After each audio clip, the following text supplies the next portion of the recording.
This is The Great Equalizer, a parenting podcast about the realities of being a mom or dad in the 2020s. We are your hosts, Sam and Charlene, and we believe we're all rocking the same kind of crazy. So let's get real, let's get honest, and let's have a laugh about the ups and downs of our current upside down.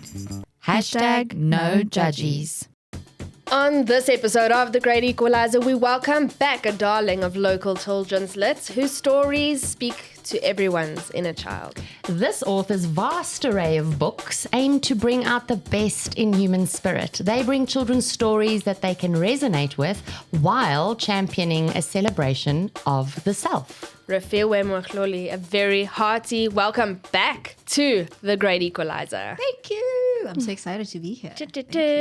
You are no stranger, and that's what I love. I love it when we have people coming, the energy, the vibes. It's also the nice catch-up. that we've been doing it for so long that we're having some of our earlier guests come back around. So great. Yeah, well done to you guys. So much. I'll take that. But you, when we last spoke, which was about 4 years ago, we were in lockdown and you were just like a light in lockdown. Hey, that was so great. Her energy, and Yeah. energy is still great, just uplifts you. So we could, at the time, we could list your books in one paragraph, but friend, you just kept going and going and going. And then this isn't even all of them. We have some chapter books. Yes, that was big. That was big, yeah. Like we've got some of your newer babies here to show off, right? And we'll be getting stuck into them. But like, how is Writer Life, full-time Writer Life, been treating you? Because from this perspective, you're winning. Yes, and you're just going, girl. You're just going. And perspective is everything, right? So keep that perspective. But I have to be honest. I think I always mention that I write from a very personal place. And the book just before this newest one, so the newest one is How Many Ways Can You Say Thank You?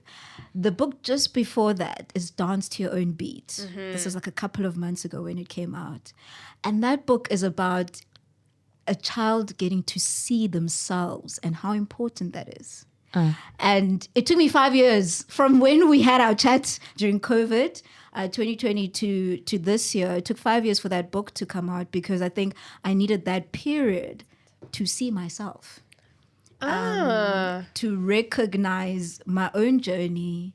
And I think this has been a great year because the culmination of Dance to Your Own Beat is me taking the time to be like, hey, you've been working and your books have been well received, and reading the emails and messages from teachers, from parents, from kids themselves. It's been that kind of year where my own inner child feels seen, which is really great. Like it's been a healing year. And in the same year, which is why I'm saying 2025 is so important, we now have a story on gratitude. So if you can create a sentence from that, it's being seen and being thankful for the journey. Yes. That's where I'm at right now. So yeah, no, it's a good place. So this is a mini Refiloe, right? Zazzy's a mini you. I suppose there's a mini Refiloe and all of us are mini Zazie. But Zazie means know yourself. Know yourself. And this was actually inspired by one of my nieces. She's now 11 years old, but when she was in grade 1, so she was starting big school. Yes. And you get to school and there are these celebrations around Heritage Day. Yes. Heritage celebrations. Always very difficult and awkward for white Afrikaans people white who just English we people. wear Springbok shirts. Yes. And we eat boerewors rolls and we just it's Potjie kos. But I mean, what is heritage? It's a piece of you, a piece of your story. And if that's important to you, that's what then I go with. It's like, story. we're South Africans. That's what we are. That Absolutely. is literally I it. think it's not something you can't compare different heritages. No. Which one? I love seeing everybody else's heritage come out. So your niece was and that grade that was one? what's so beautiful. I mean, we can dress the child up, right? She went to school. Her parents sent her out in isiZulu traditional clothing. What she takes from it was a surprise even for the parents. So we're still not sure what she saw. And I mean, there was probably something happening. But she came back that day. She comes to her parents and she's like, I want you to put on some Zulu music. That's how she puts it, right? So the mom's like, okay. So she puts on some isiZulu music. And what she did afterwards, because it's not just dancing to the music. She was doing like traditional dances, which we call ukugida. Mm-hmm. And ukugida, there's even almost like a spiritual element from it because it comes from within. It's not a choreographer. You can't like TikTok so you feel the beat and it moves your body. It moves you. It moves within you. Your spirit moves you. You can't TikTok it. I love it. You can't TikTok it because you move according to how you're feeling. How the music's making you feel. And that's what that child did. I mean, she was what? Like, how old are you in grade 1? 7 years old. 6 years old. Yeah. She was just moving. Yeah, that's not something you can teach. And she was not taught that. She was specific. This is Zulu music. And then she'd have a moment where she's like, okay, I need my beads. Those are the traditional beads that we wear. Listen, no mistake, right? So because we'd ask her after to do the same thing. She's like, okay, but I need the beads. So she puts on the beads and then she does the dance. So anyway, that image of a child dancing from within stayed with me. It really did. And I was just like, that's so beautiful. It'd be so amazing to do a story around that. But of course, as it happens with picture books that I write, the story comes later. After I have also, whatever the story is trying to tell, I have to experience it in my life. Okay. And writing a book called Dance to Your Own Beat, I had to dance to my own beat. Yes. And be confident in that. Like for a lot of the time, we look for others to see us and others to recognize us. Oh my God. And this is a story that's like the most important thing is for you to see yourself. What a lesson to teach our children. Yeah. Like if I could, honestly, because on a daily basis, we word it differently with our children. It's slightly more casual and it might include some cuss words if you're talking to me because I have a filthy mouth. But I tell my kids all the time, others' opinions do not matter. It's what you feel in here about you. If you're acting with dignity and the right heart and if it's coming from the right place, you matter. You matter. You have to be proud of who you are. You don't need validation from others. What comes from inside, you're good inside. Yeah. If that goodness keeps coming out, it doesn't matter what others think. Absolutely. There's always going to be haters. There's always going to be people who criticize you. Absolutely. They don't even know you. This is a great message. They don't even know you. What a powerful statement. They don't know you. They don't know what's inside of you. You know what's inside of you. You know you. Yeah. You know you. So the irony is, I know I don't want to reveal too much shame about my son's personal life, but he is struggling so much at the moment with sort of a compulsory module that requires him to dance. Okay. But read this book. Look, my younger one, he's a vibe. He's got that. What did you call it? Dancing from within? Yes. What did you call it? Ukugida. Yes, Ukugida. ukugida. Noah's got He's it. He's got his own beat and he dances to it. He does it, yeah. Elijah, my eldest, and funnily enough, I'm like, Ref, does this book really have to do about dancing? Come now, like, because we're struggling so much because it's the year-end concert, and he's been anxious for this year-end concert from like 6 months back. Oh my goodness. But then the central message of the book is knowing yourself and is being yourself unapologetically. And so we've been pushing I've been advocating for him. So I'm trying not to be the pushy mother, but we've been advocating for him and helping him advocate for himself, where we're like, we can see this makes you uncomfortable. Participate with your friends, but on the day, what are your strengths? Oh, and he likes music. He likes to help. So he'll be working backstage. I just got goosebumps. But that's, for me, it's like, okay, know your strengths, know what you're good at, really like, and channel that. Such an important message to send to kids. And the irony of it is it's a book about dancing, but he found his own way. Found his own. That's what it's really about. Yeah, I'm like hoping that sticks. Like, you can see everybody has their own interests, but if you are an outlier, that's also okay. That's so okay. Yeah. In my opinion, even better. Man, this is why I love children's books. Yeah. I adore children's books, and I love your books. But I think because they come and your inspiration comes from a really genuine place. So I really want to recap, because we went here the last episode. Yes. You started your life out in the corporate world. We won't rehash that. We're going to link everybody up to that episode. Sure. But you were on assignment in Mumbai, and the experience changed your whole framework for life and your whole approach to it. So I wonder, like, very briefly, if you can recap that experience. But then also, I mean, you've mentioned now getting to know yourself and how it's taken that long for Zazie to come to life. What's happened in the last 4 to 5 years since we last spoke that has left that same kind of indelible mark on you? So where do I start? The recap of Mumbai? Yes. Yeah. Sure. And it's I'm glad you asked me this now, because I actually just did I was guest speaker at a library opening, which was very special. Oh, wow. And I shared what that Mumbai experience kind of did for me in terms of communication, being understood, being heard, and what happens when there's a barrier with that. One thing I've been reflecting on with the Mumbai experience, so a little bit of a recap and what I did there and why the communication barrier. I was working my first year as a salesperson in the small to medium enterprises of Mumbai. Now, if anyone has been to Mumbai or at least watched a movie, that is a very broad range. I mean, and it really looks as broad as it does on TV. So it's a very broad range. And for the most part, the main language of communication is Hindi. But this is sales. How do I sell when I can't even communicate, when I can't even speak the language? So as an example, I mean, I used to have to do cold calling. So it was even new sales. It's not even like existing business. So I used to have to do cold calling, and some of the people would hear me, some would not. They wouldn't even understand what I'm saying. And then others, like the one guy, he said yes to the appointment. We met, and he was like, I have to tell you, the only reason I took the appointment is because you're African, and I've never met an African in my life. I've only seen one on TV, and I just wanted that experience. So I didn't really make any sales, but the experience was so gritty and so insane. And I kind of fell through the cracks. I mean, when I later spoke, I remember there was someone from the UK. It's like, you know, like Mother Brand came and they were just asking, so how's your experience in India?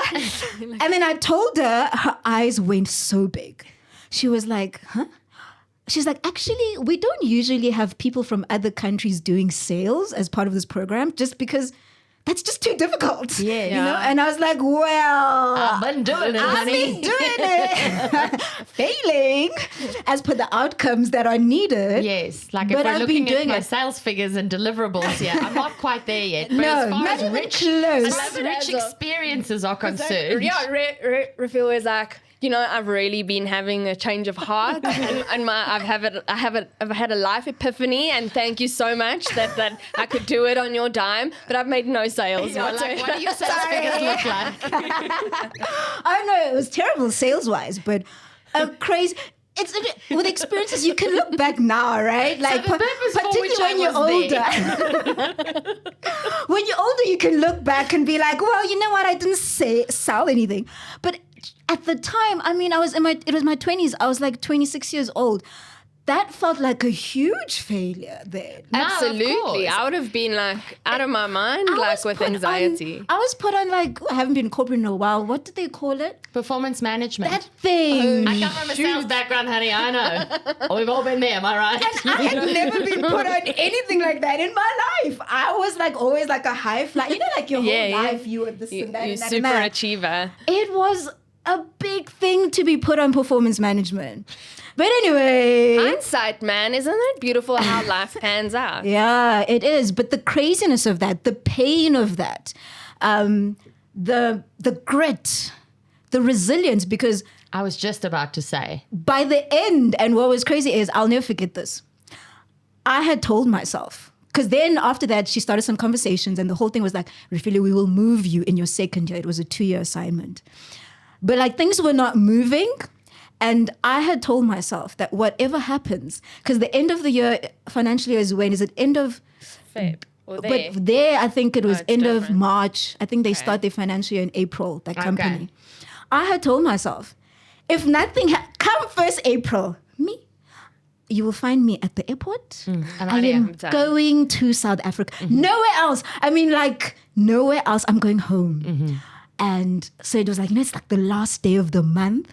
My resignation letter was written, Drafted, ready to press send. When I got an email from head office and they were like, we're ready for you to please come to meet us. So me saying head office, that's now head office Mumbai, which tells you that first year, not only was I not in like head office, I was actually in a regional office. Which, just imagine things getting smaller and smaller and more Hindi. Proper falling through the cracks. Yes, regional office. And then even in that regional office, I didn't work there as much because there was like a satellite office that I worked. Gosh. I could write a book about that experience, but... We discussed this the last time and you said you would. Write a book about that experience. Maybe one day. I think it will be interesting enough. But yeah, it was a crazy experience. But I then started, because now, I mean, resignation letters already written and all of that. I had moments where I'm like, okay, so if you're going to leave here, what would you do? This is your life. You're now 26 years old. You're already making a big jump. What's the jump you've always wanted to do? Yeah, I mean, you may as well rip off the Band-Aid. If we're going to take big leaps here, the biggest one. Swing for the fences. Which for me, I knew at 19 I wanted to be a writer. So my plan, after I pressed the submit of the resignation, was I was going to come back to South Africa. I was going to do a study, I don't know, English, like a writer's thing. I actually thought at the time, when you're like, it has to be a degree. So I was like, maybe I'll do my English, whatever. What do you study when creative writing, whatever thing. That's what you did. I know you've got like honors and plus, that thing. So I thought I'm going to study and I'm going to start the writing. And because I've already gotten to that mentally, physically, spiritually, even though they came and were like, no, don't worry, you were ready. Come. I'd already made the decision. All that happened was it got delayed so it was March. I only then resigned in December. So I kind of delayed a decision that was already made by a couple of You were at peace, like it took you that long to come to mind and body to come together into that peace with you. And so that's when you finally left there, you just pivoted into this direction. That's when I left and I was like, I'm going to do this writing thing And it was how many ways can you say hello, right? Yes, that was the very first book. The first baby. I just heard news that it's being reprinted. Of course it is. Congratulations. So that I tried to find the number. It's been reprinted a couple of times. Okay, wait, let's open that book and see. Right at the beginning, it does say, what does it say about the reprints? Reprinted in 2017 twice, and then 2018 is my copy, I think. Is that it? So that's an older copy. It's an older copy. What's anyway, what have you got there? Oh, we should have read mine. Why? Mine one is the one that's more like updated. But it's been reprinted a couple of times. So reprint 2017 twice, 2018, 2019, 2020. Second edition published in 2021. So like every year. Reprint in 2022, and then there's another reprint now. Amazing. Congratulations. So that's pretty good. So first well book. deserved. Done pretty well. I'd say. Yeah. That's amazing. And it's, I mean, for those not familiar with it, again, we go over it in our previous episode. But I mean, it's just the message behind it and the reason why you wrote it. Yeah. Very personal. Yeah, it's so personal, which we're gonna get to. But you need to tell us: is there anything like crucial, significant that's happened in the last 4 years? In the last 4 years, that was the next question. Because we discussed then in our last episode, how many ways can you say goodbye? Yeah. So in both personal stories, personal story about your niece, in terms of just being able to communicate, language, communication, big thing for me, right? Yeah. And you had a big goodbye. Yeah, and actually, so I think I must have mentioned that. Just that expression of goodbye, my inner child saying goodbye to my mom. My mom passed away when I was 10 years old. And like this book So at that time, I didn't feel safe in expressing my grief. I think what was tricky and the type of child I was is my mom passed away and then I was adopted.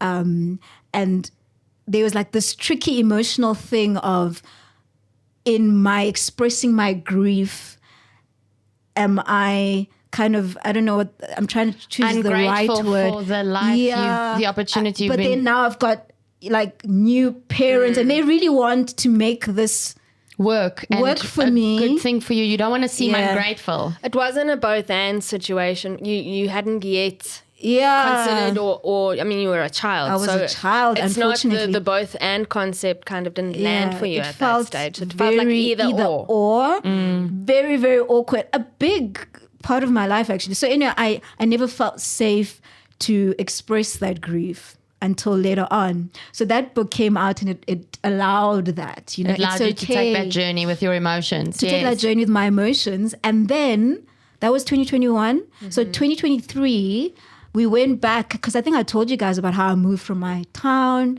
And even that, so it wasn't just the grief of saying goodbye to my mom who passed away, but like my old school, my friends there, my life in Mthatha, you know, everything. So in 2023, went back to Mthatha, had a ceremony for my mom, like went back for the first time to her grave. We did a whole thing. Like we actually did a bit of like unveiling of a stone with a message there for her, my brother and I, and like many family members came and supported. So first I did take the journey back to my school and all of that at the end of that year. And then in 2023, we really had a beautiful goodbye ceremony for my mom. So that kind of, that was a beautiful way to bring that story all together. So that's one of the big things that happened. In between, like we mentioned, chapter books where I wrote longer stories. That has been profound, just depicting the life of a South African child and how the kids have connected with that.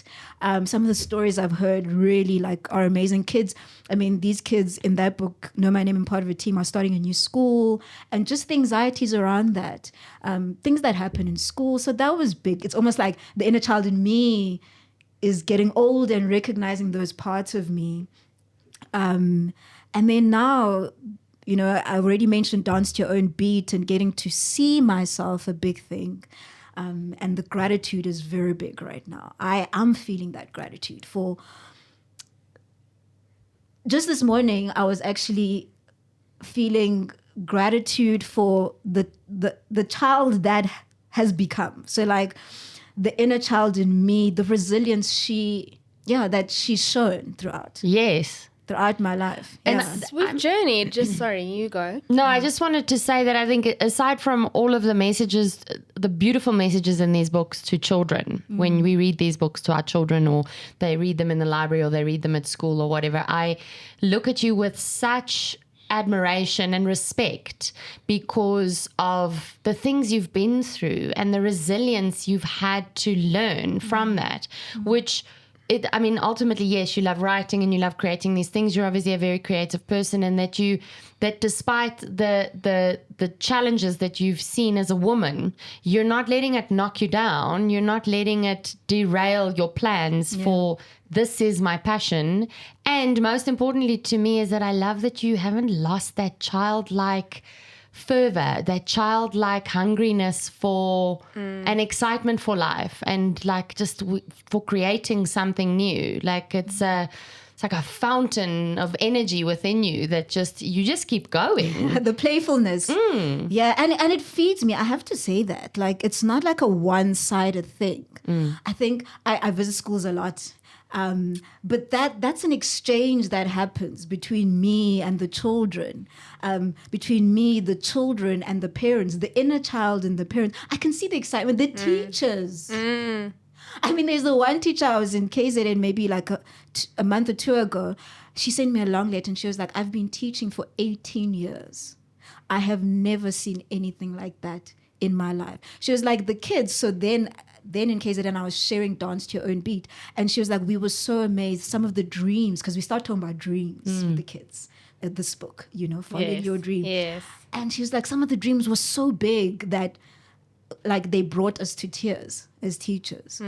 So every time I get that kind of feedback, every time the kids get so excited that embarrassment goes away, because at first, like, you know, they, in a group, particularly the older kids, Yes, like it's not cool. We're so like, the younger ones, it's always great because the youngers will be at the front. yes, yes. And then they're like, ooh, because I'm dancing on stage, I'm being myself. And then younger ones, you know, with your younger child, they go along with the gel. they're But the ready. older kids will The be like, older ones are like, ooh, I can't even say warming that's not cool self-aware. because It's a they say self-aware that's thing. like I don't have aura. You don't have aura if you behave like that. Oh, is that the word? Apparently. The lingo. But they're more self-conscious, but sometimes they can't even, they forget for like a moment when we're all in it and being at our most playful.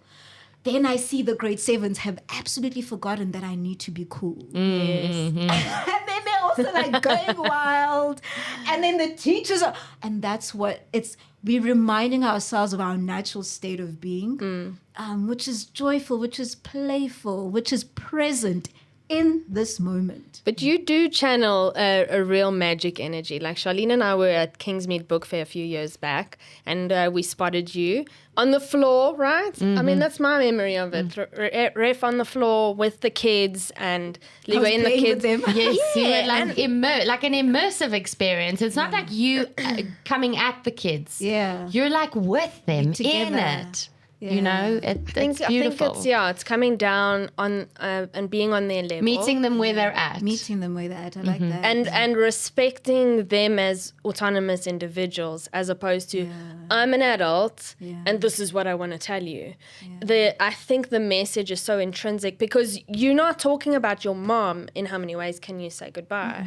You're talking about Sarah's journey and her Absolutely. classmates' journey, and literally how many ways you can say goodbye. And we're going to get to how many ways you can say thank you, but you're not talking, that's the inspiration. And I think that energy kind of floods through into who you are, your interaction with people, and not just little people, big people as well. You bring that. She's got Riz. Yes. Do we sound as old as we are? Yes, we do. This is so embarrassing. It's so rough. Millennials. My Lord. Unapologetic. I will say you've got Riz, Refiloe. Exactly. Why, thank you. I will not with the apologize. I find myself using the word Riz. I was working on a young adult novel, and I was like, well, I have to use their language somewhere. Yes, it's true. But I mean, we had our own things, right? It's just the cycle of life. We had our own lingo. You know It what? makes sense. I go right into the cringe. I don't mind. I'll be a cringy millennial. I am who I am, Charlene. pride. With pride. Facts. Okay, Exactly. listen. Your latest work. Know who you are. Know And who I you do. are. I know Dance who to I your am. own beat. I know who I am. I'm awkward. I'm weird. And I'm a little bit cringe. But you know what? I have fun. I love all of those things about you. Thank you so much. I want to add to that, and I'm not sure if it's something that you're aware of it, but how calm and calming your spirit is.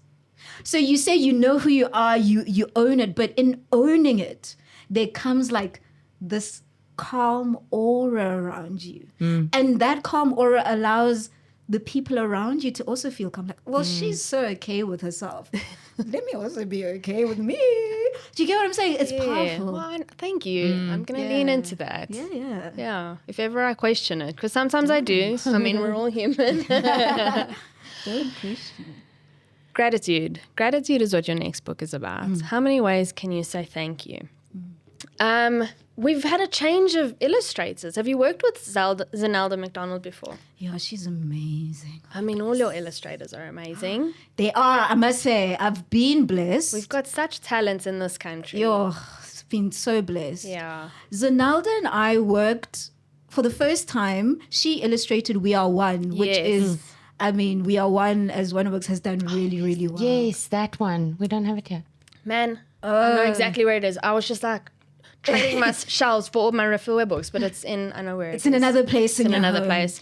Sam's house looks like a library, bookstore. Books anyway. Yeah. I have that issue as well. That book has done so well all over the world. But yeah, and I always say I felt like for that book, I feel like I brought my best and Zanalda brought her best, and like that adds to it. You know, like the thing about her is the spirit and energy she brings in her illustrations. I feel like we match each other. Okay. You know, like I feel like she carries the energy of whatever the story is. And yeah, she did such a gorgeous job with Thank You as well. It really bright is. Colors. But still, we're keeping with Sarah. We're not still losing. Sarah. No, it's still Sarah. She's in her hot air balloon. She's a little bit older, and so are all her friends. My leafies. It's so really it's cool. still the story, you know, the characters you know and love, just a little bit of change. But yeah. So we're going on another adventure, and how's this spoken to your inner child? Ooh. Interestingly enough, the same year that I'm like, it's been so good and I've gotten to this place, started out a little bit challenging for me. And maybe that's part of like the hero's journey. Yes. Where I felt a little bit stuck in, I think, financially, one, and then also creatively. It was like Jan and Feb, I couldn't see the wood for the trees. Okay. And I think the more I got so caught up in my own angst, the worse it got. Life just felt so... It gets overwhelming, yeah. Heavy and overwhelmed. Like, how do I get out of this? You know? I'll never forget something a friend of mine said, and that's when you're not in a space of gratitude and not seeing yourself and what's around you. And a friend of mine was like, Refiloe, there's so much around you. There's your workshop. She mentioned all the different projects I'm working on, and she's like, and for some reason, and the workshops was always there, but I really ramped it up this year after she mentioned all these other things that are just opportunities that were just waiting for me to see them and work with them. And then she's like, but for some reason you are choosing not to see these things, and until you're ready, you know, then they'll just sit. This is such an interesting concept to me, what you're mentioning there, because I have people, and I get stuck like that sometimes. I feel stuck many times, most of the time. And I think about, because you said your question to yourself was, how do I get out of this? And I'd love to hear how you ended up getting out of it. And I'm assuming that the story that you're recanting now that your friend mentioned to you is part of that.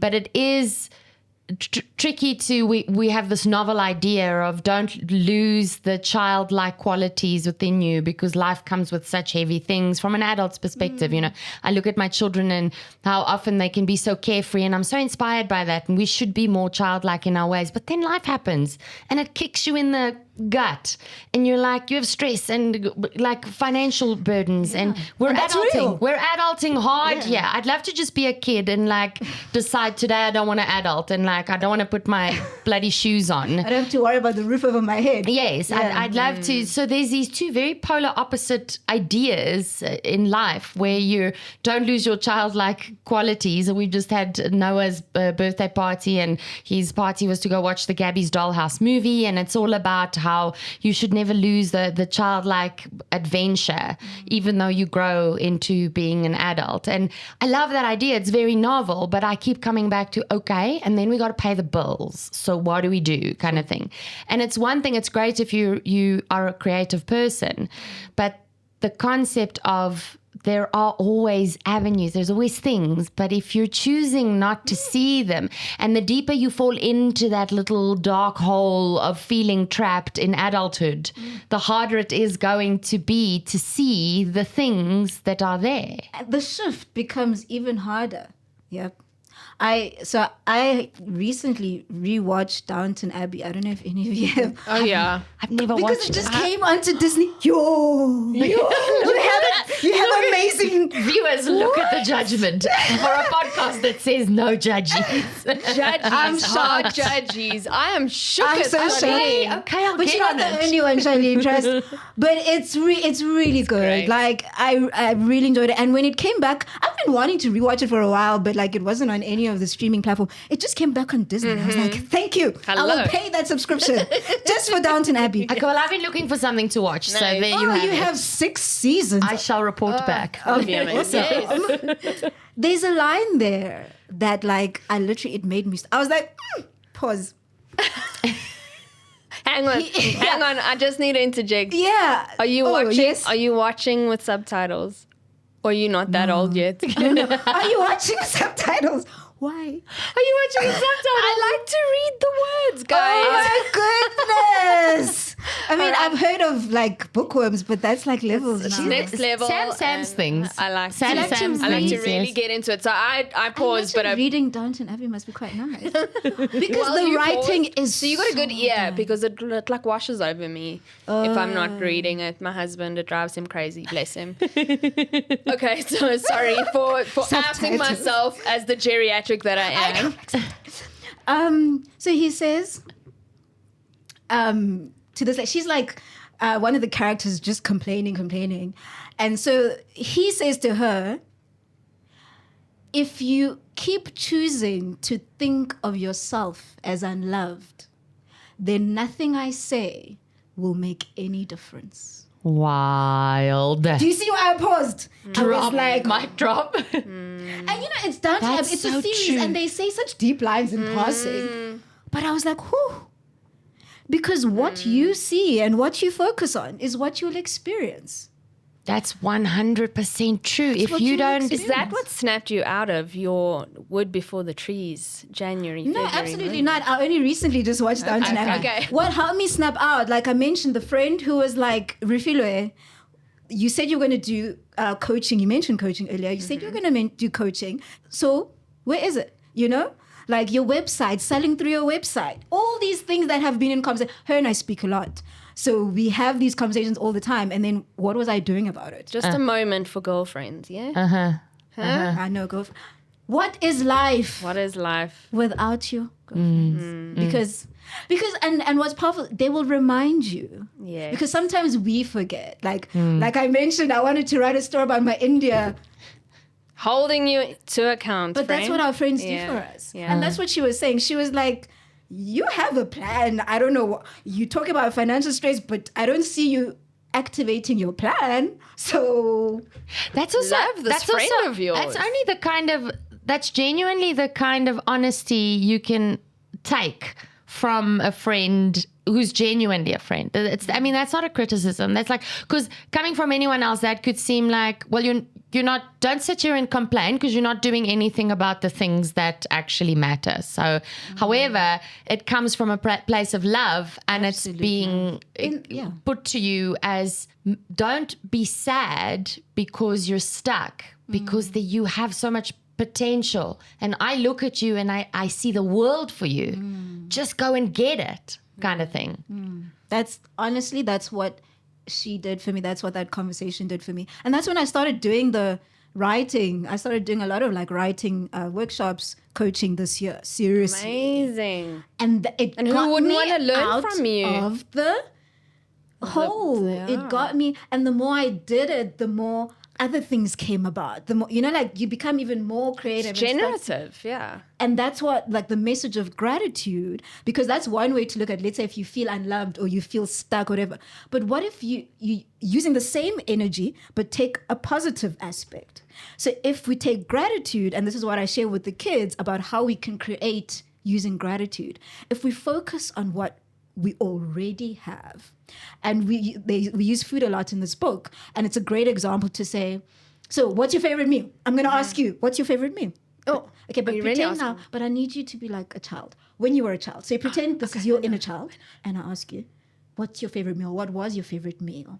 Fish and chips. Fish and chips. And did you tell your parents? Like, did they know?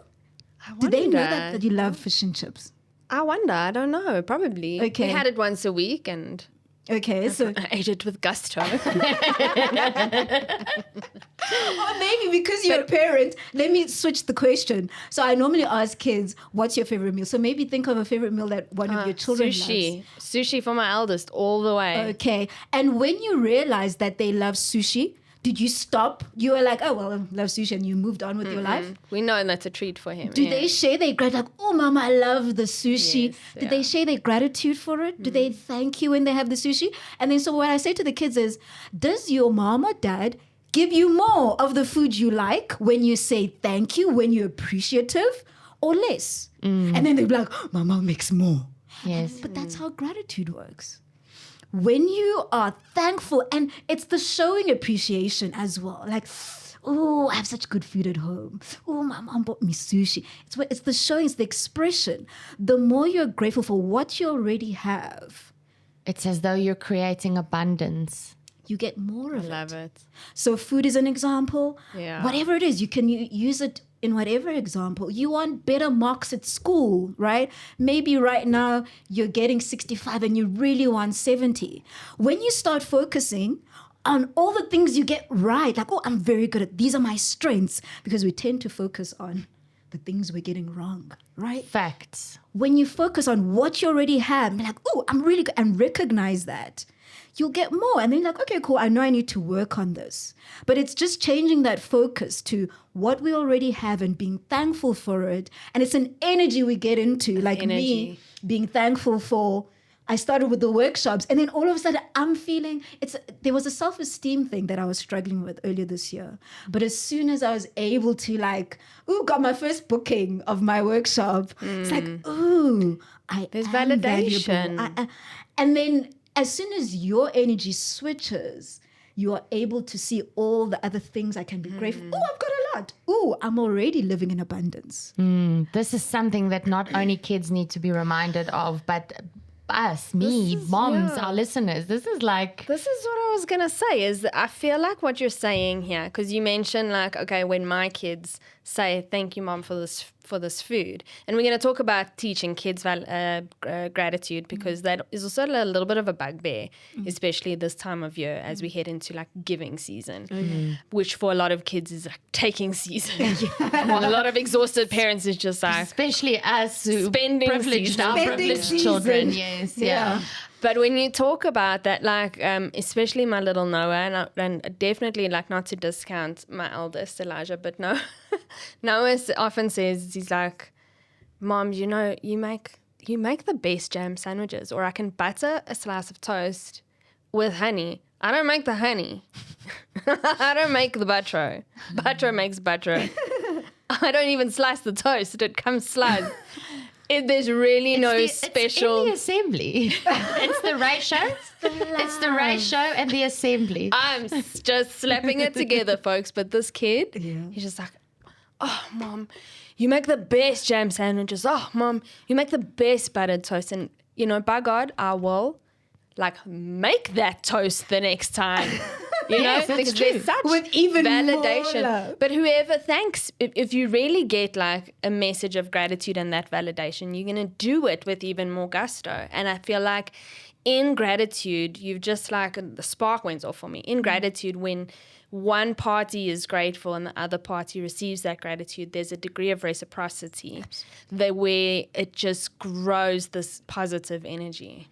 That's so true. You've just added on to the thing. I had a discussion with my therapist at one point about how the act of giving, you should never give with the intention to receive, because then the giving comes from the wrong place, and that giving, it's you're just throwing into a black empty hole. It's never going to give you the thing you're looking for, because don't give with that in mind. You need to, because you're going to encounter ungrateful people, and you're going to get to a point where people are going to be you're going to feel hollow and shallow, and you're going to just end up being bitter and be after all I did for you, and I got out of my way, and And then you become a martyr. So what's happening? You're going in this negative cycle. But if your giving comes from a place of genuine, I have so much. I am so grateful for what I have, and it makes me feel so full, and I will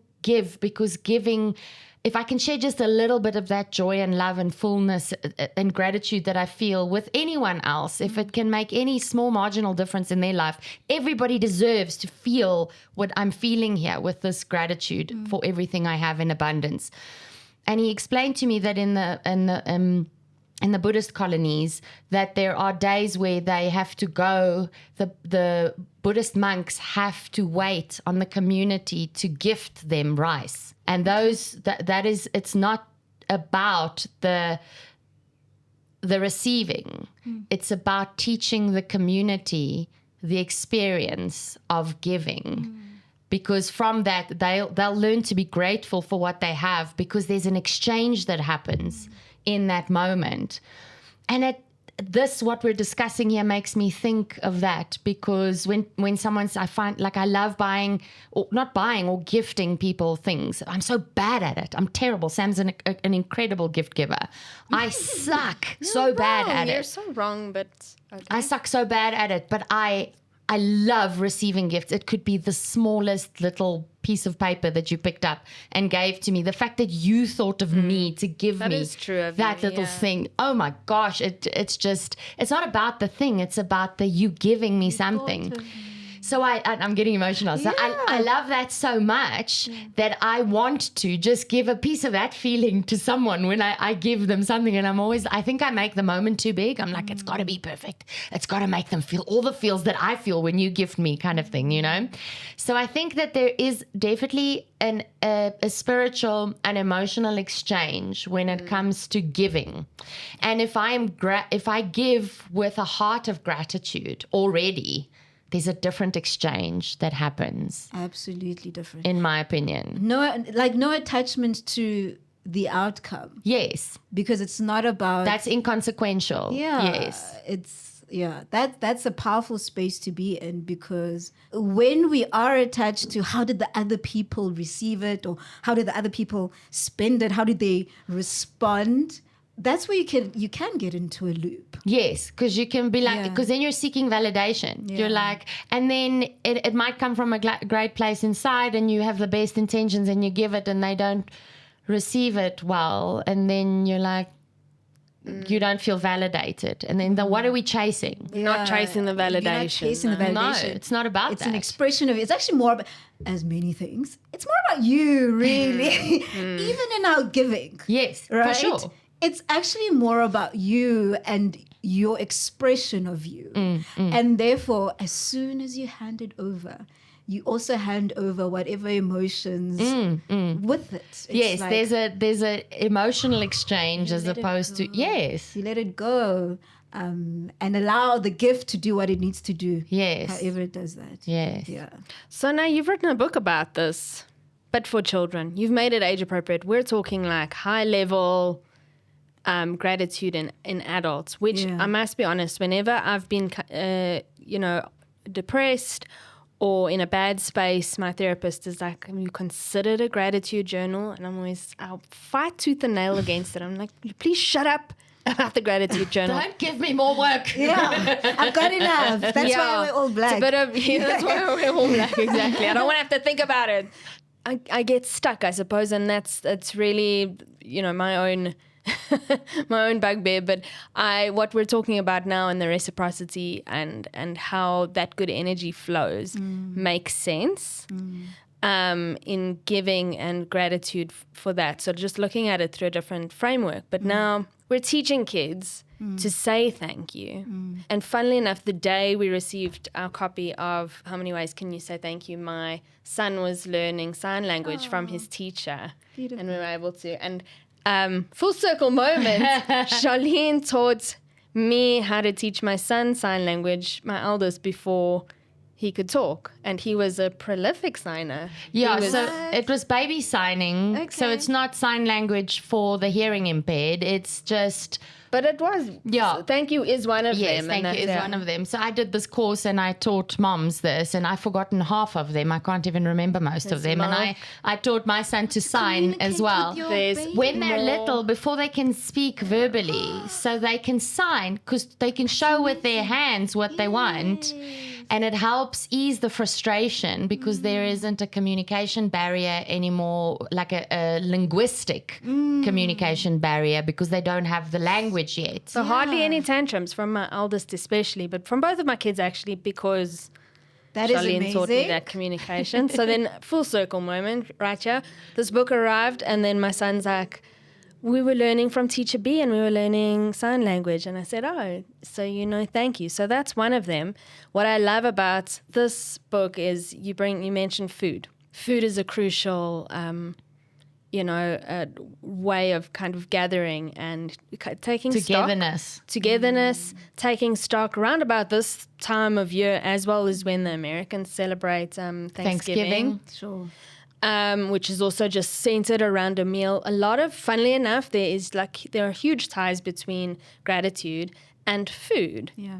So what for you is the link? Because I think it is so also quintessentially South African. Yeah, very. So what's also kind of profound, like goodbye ended, hello and goodbye are very close together because they went on the journey to the school, had the whole performance, and then now it's like, Sarah, you'd pick these kids all up from different parts of the country. They need to go home, right? So it happens like straight after each other. And then she's sad to say goodbye to her friends, but then they send her these letters saying you can always come back and visit. And then 4 years goes by. And now we have thank you. And she is coming back to visit. So now it's different because first she was picking them up. Now she's visiting them in their own space. Love it, yeah. And one of the things we do when people come into our space is one of the first things we do. Can we offer, you guys offered me some water. We offer you water. We offer you food. You know? It's just like a natural thing, which is why it was natural to kind of include that. But then it also allowed me to the food that's featured, generally it will be whatever that region is known for. So it brings in that link. Before we used other trees and it's still bringing that link of in this part of the country, this is a food that's, popular here or grown here. Yes. I think that's what I use, more like it's grown in this part of the country. So yeah, food, when you welcome someone into your home, how do you offer them the food? How do you say thank you? And then, Sarah's story starts with her saying, she's having her favorite meal and she's like, well, how do my friends say thank you? That's how the story starts. So hence we had to carry on with the food. How do you say thank you after a meal? Yeah. Which also is another connection for me when you give grace and you say thanks. And that's also special during special times of the year for us, for our family. Yeah. Christmas time. It's not every day. It's not every Sunday. Probably it should be just to sit and have that moment of connection around the table. But yeah, saying thank you, as in I've just gotten something from you, you've given me something, and thank you. And how similar that is to sitting around a table and really sitting and giving thanks. And giving thanks. And you actually just remind me, thank you for mentioning the grace, because initially I think when I wrote the first draft of this, I had a little, that piece you can write at the beginning of the book, and it was, what? Thank you an epilogue. Thank you for the food we eat. Thank you for the birds so sweet, or something like that. Yeah. Thank you. It's it's around with thank when we you, Lord, for everyone. Thank you, for everything. Yeah. It's one of the things I knew for it. So it came to when I was writing it. I think we used to say grace after every meal. I was in boarding school, we used to say grace, but it becomes like this thing that you just do. Right? Yes. But now we're older now, and the more I think about it, and the more I've been able to be grateful for the food that I'm eating. It's such a big thing. And I think for a long time, I took it for granted, but just having food to eat is a big thing. And as opposed to just like a normal thing that we do with kids every day, when we can actually make it clear why we're saying grace. The fact that we have this meal, what food does for, and take it even further, not just that we're eating, but what does food do for us? What nourish us? It allows us to go about our day. But all of this, it's really conversation starters that I hope parents can have with their children. And a point of mindfulness, not only for kids, but for parents who are just yes, I love seeing first-time parents especially, and not to disparage first-time parents, but and even grannies and grandpas, especially the ones in my life, they're walking around with a bowl of food, going after the children, trying to spoon. I know that anxiety of just trying to get the food into your kid, and now I just kind of leave it until my kids come to me. That's a story. That's a whole other topic. But it is also food is a bugbear and a huge struggle for a lot of parents. And here you see it through a different framework, and you bring a positive lens and light to it. And I love that. My mangoes, flippin' hell. Mangoes are in this book. Dried mangoes, my kids are going through never. I'm my wallet is bleeding from the dried mangoes that I have to buy. But mangoes were mentioned in this book, and my little one Noah was just his mouth was already watering. He wants the mangoes, and I'm just different from like sitting and being, Noah, can you please eat? Noah, can you please stop? Like when we're sitting around the table, can you please stop talking for a sec because he doesn't stop. Stop talking and take the fork and put the food in your mouth. You know, just that moment of mindfulness as a parent, I think is important because I mentioned this time of year quite a bit now in this episode. Yeah. It's hard. Yeah. We are under pressure. Hey, and parents, I've seen it. And I get you with the We're food all and stuff. exhausted. Everyone's But exhausted. there's also a lot like school, even with the schools, everyone going on. like end of year this and that and that and that. And I also get the part where you're like, you got to a place where you're like, okay, I'm not going to force these children anymore. They are human beings after all. They're going to get hungry. They're going to come to me. They're going to come At to me. some Yeah. point. Yeah. And I know that it can't always be like that. There's certain times when it's like maybe there's a hectic schedule and we just need to if we eat don't have beforehand, the guys. meal now, then we're not Yeah. going to have one until tomorrow morning, and that is a problem. And guys, you can't be screaming because we won't have the food available. Yes. So I'm sure sometimes you have to have those kinds of conversations. But yeah, it's little things of not to like bum kids and be like, not that whole thing of making them feel guilty. Like, you know, there's other kids in the world. No, Not yeah. that energy. But maybe sometimes just the appreciation and bring the favorite foods then. Bring the mangoes, that, like something yeah. that the child actually Yes. likes. Yes. Like, And that's your point of, that's why you're so good at this. That's why kids sit and adults sit and people's eyes light up because you channel the positivity. It's not, guys, do you know what it took for me to get this meal on the table and now you're not eating it? It's really meeting them where they're at. And that's why you're so good at this. Yeah. I love this lesson. Refiloe, where's Sarah? Is Sarah going on another adventure? Is she? yeah, great question. Or do we not know yet? That's okay Probably too. not because life does as life does, but I do think there's a closing of her journey in her chapter, because even how the book ends, you know, the teacher's not just talking about this book, you know, it's her entire story. Really, this started with the girl who went to a school and she was like, kids around me who are speaking different languages, and like she's curious and also wanting to be Scared, part yes, of it and yes. scared, and so her teacher kind of gave her a challenge. And what's amazing about Sarah, she was like, great, she took it up, I'm doing it. So her own curiosity, she went out, learned these languages, made friends, and there was a time where there was sadness and saying goodbye to the friends. She's older, but she's still curious. She's like, oh, I know hello, I know goodbye. I wonder what my friends say thank you. So there's something special about this particular child as well. She keeps going. And she takes these adventures, but what she gets at the end of it is so fulfilling, which is why I'm not going to say the last, although I really want to, but I want the parents when they read it to get that Yes, to satisfaction. get it. Don't give it I away. won't give away that last line, but when you get to it, yeah, that the teacher's talking about the whole journey. You know, when you approach it in the way that Sarah's done it, and I feel like it's a great way to close her story. You know, you don't know what happens in life, but I think it'll be great to maybe hear from the other kids, their perspectives. I love that, And continuing the series, like I think what would be interesting is like, what are the other kids' perspectives as part of the group? That could be quite interesting. Yeah. Yeah, so let's put it like that. Yeah, Okay, let's put it like generative. that. You've got, listen, some longer form books that we mentioned, but Part of a Team and Know My Name. Part of a Team is one of your chapter books. Yeah, no mind in poverty. Dance Your Own Beat, the one we discussed, All That I Am, A Friend for Seasons. Gosh, I'm really going to gloss over these. You had a collaboration with Wimpy. These opportunities just keep coming. Yeah. Charlene picked this one up, How the Elephant Saved Summer, and Noticed Your Name, and you're just everywhere. Collabs, I love this. All That I Am, a collection of South African poems and songs. We know all of the Old King Cole Was a Merry Old Soul. We know Three Blind Mice. But what about South African poems and songs? Well done. Big project. I love it. Yeah, we just finished doing the audiobook. And I think it just now adds another level, because Yes.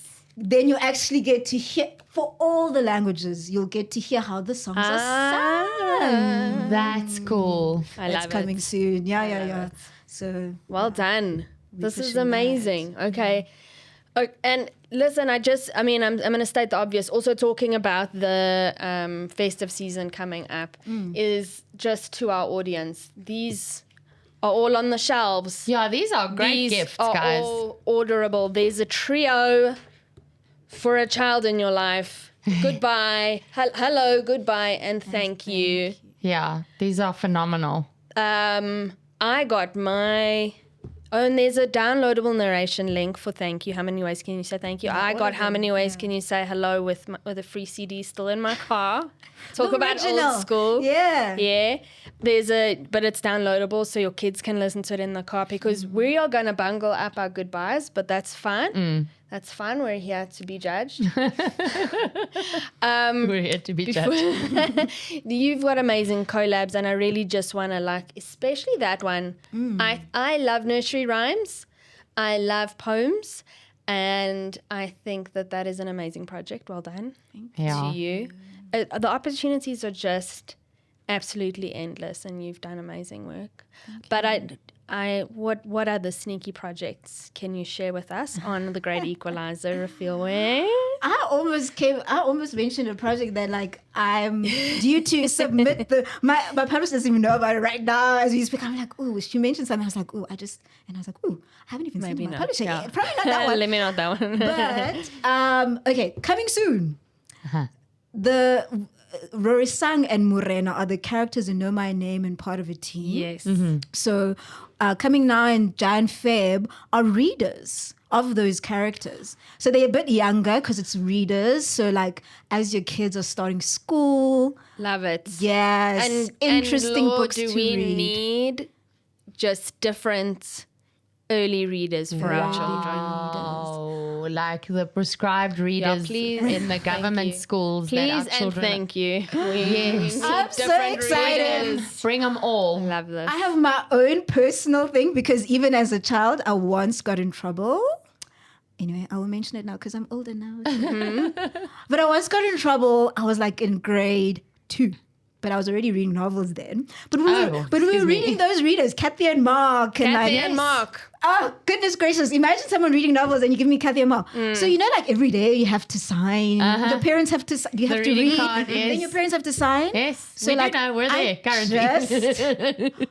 I just decided not to. And I decided to forge my mother's signature. But I'm 7 years old. Imagine. But I'm sorry.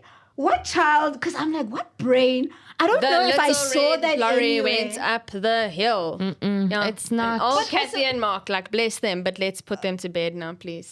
Where did I learn to forge a signature at 7? Yeah, Okay, but anyway. You're a creative person. I mean, creativity. I was like, creativity That's knows amazing. no so my bounds. mom was I'm sure I can Yo, that sounds like Anyway. my daughter. And she's also she gets these readers and she's makes no bones about No, this. Elijah hates I have to read this. Yeah. Why Why? would I waste my time? Why? 'Cause- Elijah This is hates beneath those me, readers, kind of yeah. thing. And they really are outdated and So you got found out. I can't find out. And so interesting, I mean, obviously. I remember the moment when I remember being frustrated with the readers. I remember the moment of the idea. And then there's a blank. And then I just remember I got in trouble. But I got found out. And this is the same teacher that I've been mentioning her lately, my grade 2 teacher, Mrs. Pretorius. She's amazing. She's the one that invited me to read to the class in grade 2 to read The Secret Garden. So it's a bit of a story with her. Anyway, long story short, I've always had a thing about readers where I'm just I remember, speaking of your guys' kids, my niece, you know how memories are on phones? Just today, a memory came where she used to do gymnastics. She's upside down. She's got the book on the floor. So I guess she started making it more interesting for herself by reading this reader, in a funny position. Yeah, and do you know how she did it? Because they're no, you need to read it 3 times. So then she'll be all except elephants. All except elephants. All except she reads everything. She's 3 bored. times. Yes. So, long story short, it was a special thing to me to write readers because I think I have my own personal experience. I have experience with my nieces. You guys have shared your kids' experiences. There's a need for now it. imagine a reader, local characters, local stories, This is the thing. doing things as that well. you also do. This is the thing. Things you can relate to. Because I think also it's hard to, like, in the just from the department's perspective, what readers you put out, there's got to be diversity in the way the books look, because there's like, you need to be able to see yourself in what you read. So I think it's hard to like bridge the gap between the readers that I was necessarily exposed to and what the kids need to read today. Yeah. And so I can see in the readers that there's educational stuff, more like what happens when you, or what do snails eat, or something like that. But when there's this relatable, I can relate to this Rory Sang because I like her personality and I have a friend who's like that. And it becomes you immerse yourself into the experience and you want to know where the story goes more than just reading the words on the page. I have to say a huge shout out to you. Thank you for doing that. You are doing us a great service. Your fellow authors, and I see Jaco Jacobs. Do we say Jaco Jacobs or Jaco Jacobs is in here.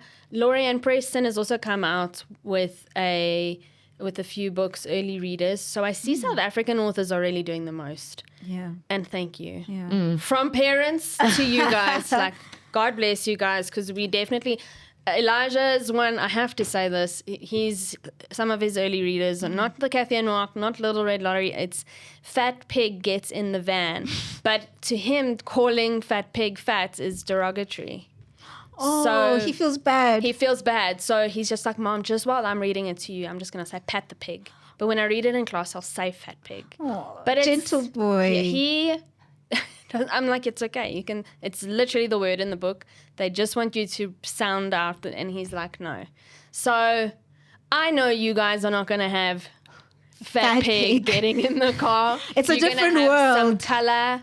You're going to have some diversity. You're going to have some interesting plot lines, at least. So I'm so excited for this because project. Then the child's, as you say, they interested in the story. So yeah, that's a big one. I'm very excited about that. And like, I must say, I know I write them, and there was like a year between writing them, submitting them, and then now like putting them together. And I remember I was on the plane when I read the first one, and I was like, oh, but I like this. And then I read it again, and then I read it again because the story is comforting. I was like, okay, if this is what kids can get, I'm happy. We're starting our readers. Okay, and so reader, and then the gratitude young tour. adult. Yeah. Oh shoot! And then young so adult next books. year, Oh my it's the gosh. readers, It's all happening. the young adults. What hole were you talking about earlier? Yeah, the hole that But you... after I got out of that hole in January, Look at things happened. Because for the bulk of a lot of this year, I was working on the young adults. That was quite an YA, experience. darling, tell us more. Yeah. And again, I'm speaking more about it than I think than my publishers already would like to. I think it's because I'm so excited. Like, it's such a big jump.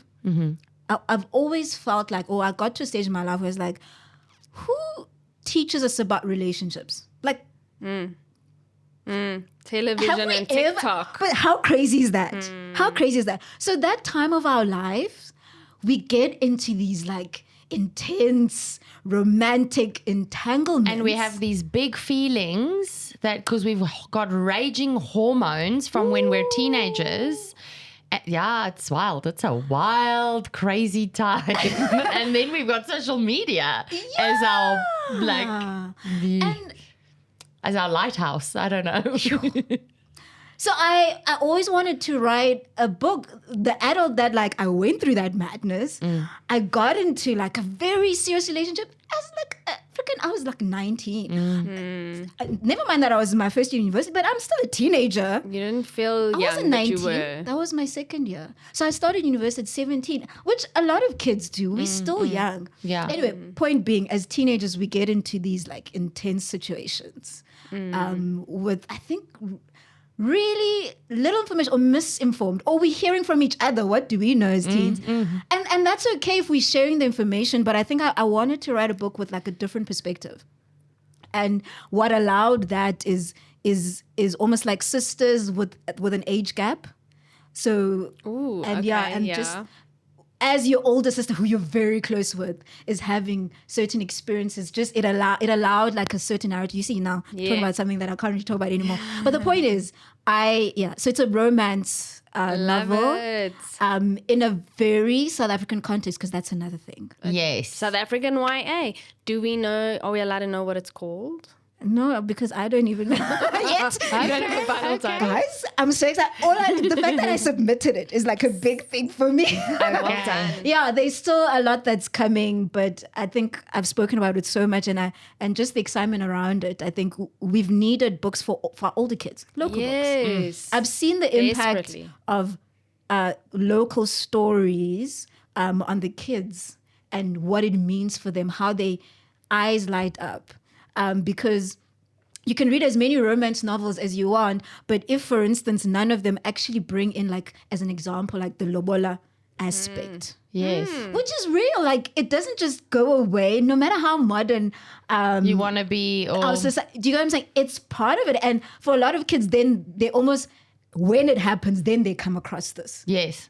Yeah. You know? So it's a way to, like, in this modern world that we're living in, Let's talk about it. Let's talk about Add it to the narrative, because Add it's it a quintessentially to the South narrative. African narrative. I also I'm thinking about my daughter now and how she's super into reading. She wants to be an illustrator one day.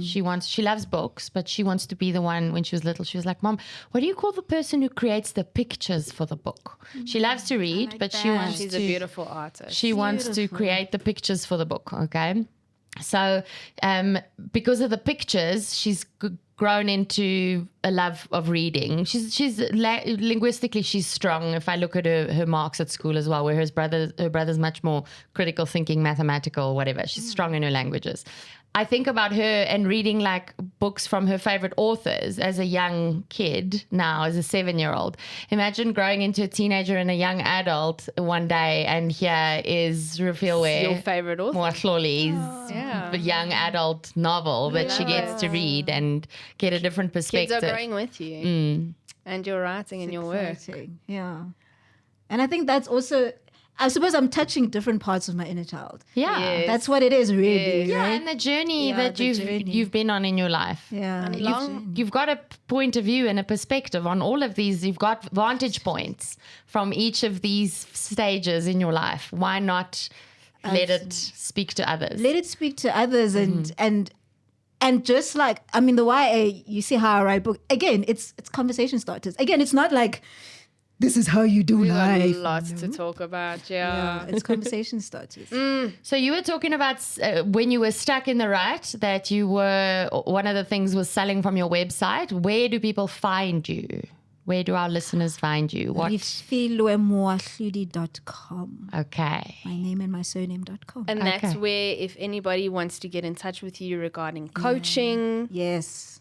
and Yes. mentorship around writing, they can get in touch with you there. Absolutely. Send me a message. If they want to catch you on your gratitude tour, which is where you're taking, how many ways can you say thank you? Also on your website and on Penguin's website. And on your socials. It's on my social media. So yeah, do check me out on social media, which is also Refiloe Moahloli. That's where I'll be updating a lot. But thank you for mentioning that I should also update my website. You and me both, honey. Update your website, and then while you're doing all of these things in between, in your very spare time that you have, all of the pockets of spare time that I know you have, that Mumbai book is coming for adults. I know it. It is. Just doesn't have to be now. Doesn't But have at to be some now. point, I want to read your story. I want to hear every detail of Yeah. it that we never get a chance to hear when we talk. Yes. So yeah. so I'm curious, my story, or would you be interested in like a fiction story No, that I create? Or you want me to hear my no, not necessarily. Yeah. It could be a character going through these Going through experiences. different experiences. Going through these different experiences. I want to Yeah, hear what because- happened yeah. and what Rich. happens It's on this such journey. a rich setting. Yeah. Okay. I'm trying to figure out if like yeah. Yeah, is it like a And there's a cousin- autobiographical approach, or is it? Which I've had like an idea before of like, oh my gosh, I could create a novel out of this, right? And just mine, which is what I do anyway, mine my experiences to create like, these awesome characters. The sky's the limit, Refiloe Moahloli. Thank you so much for joining us on The Great Equalizer. And here we're gonna... Oh, here we go. Here we go. Thank you for doing this, Sam. Thank you. Donkey. Ndiyabulela. Ngiyabonga. Nzakenza. Ngiyathokoza. Ngiyaleboga. And ndolivua. Thank you for joining us on The Great Equalizer. You are light.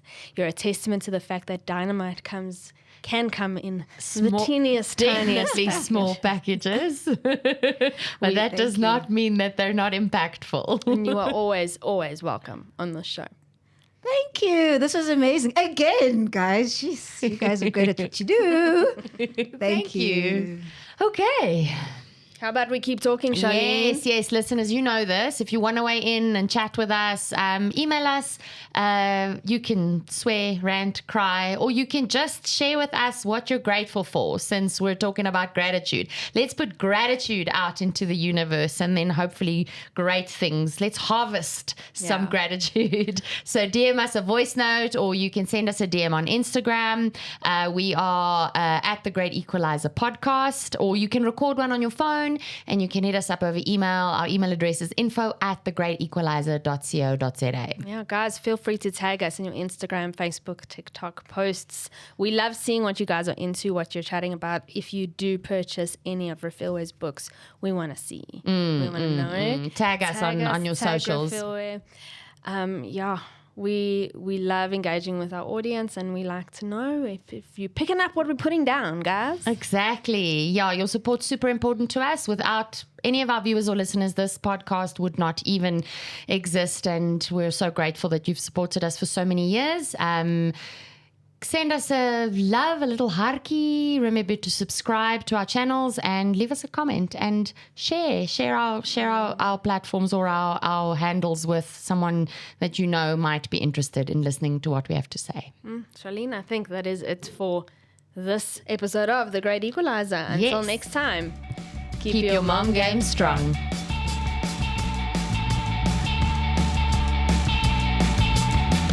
Shout out to our producers over at Autumn Aperture and Arch Studios, including our editor Ray Herbst and sound engineer Stephen Krill. Please review our show notes for more on today's topic and expert guest.